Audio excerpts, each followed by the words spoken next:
नेपाल इस समय ऐसे दौर से गुजर रहा है जहां सत्ता, सड़क और संसद तीनों जगह अशांति और अव्यवस्था हावी है।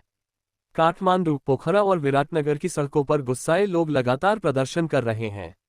महंगाई, बेरोजगारी और सरकार की नाकामियों से उपजा आक्रोश अब केवल विरोध तक सीमित नहीं रहा, बल्कि सत्ता परिवर्तन की मांग में बदल चुका है। हालात इतने बेकाबू हो गए कि संसद की कार्यवाही कई दिनों से बाधित है। सांसदों के बीच हाथापाई तक की नौबत आ चुकी है। इस राजनीतिक अस्थिरता को लेकर पूर्व प्रधानमंत्री केपी शर्मा ओली ने कहा है, सत्ता सड़कों से नहीं बदलती, लोकतंत्र को केवल राजनीतिक दल ही संभाल सकते हैं। लेकिन जमीनी हकीकत यह है कि जनता का भरोसा इन्हीं राजनीतिक दलों से उठ चुका है और यही कारण है कि एक बिल्कुल अलग नाम अब उनकी पहली पसंद बन गया है। नेपाल की पहली महिला मुख्य न्यायाधीश रह चुकी सुशीला कार्की को जेन ज़ेड आंदोलनकारी समूह ने अंतरिम प्रधानमंत्री के रूप में प्रस्तावित किया है। वर्चुअल बैठक में उन्हें 2500 लोगों का समर्थन मिला है, जिसमें 500 ने सक्रिय भागीदारी की। जनता अब पारंपरिक राजनीतिक नेताओं की बजाय कार्की जैसे ईमानदार और न्यायप्रिय चेहरे को देखना चाहती है। कार्की ने भी इस जिम्मेदारी को स्वीकार करते हुए अपनी सहमति दे दी है। सुशीला कार्की का जीवन और करियर उनकी लोकप्रियता का आधार है।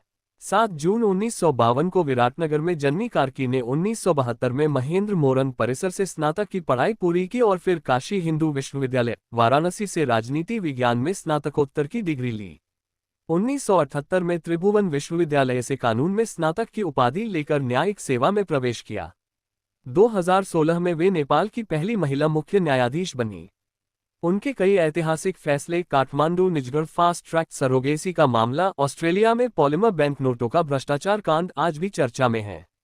2017 में जब कम्युनिस्ट सरकार ने उन पर महाभियोग लगाने की कोशिश की तो जनता सड़कों पर उतर आए और सुप्रीम कोर्ट के आदेश ने उस साजिश को विफल कर दिया।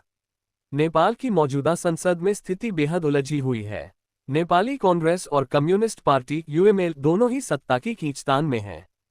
प्रचंड के नेतृत्व वाली माओवादी पार्टी बार बार गठबंधन बदलकर राजनीतिक अस्थिरता को और गहरा कर रही है।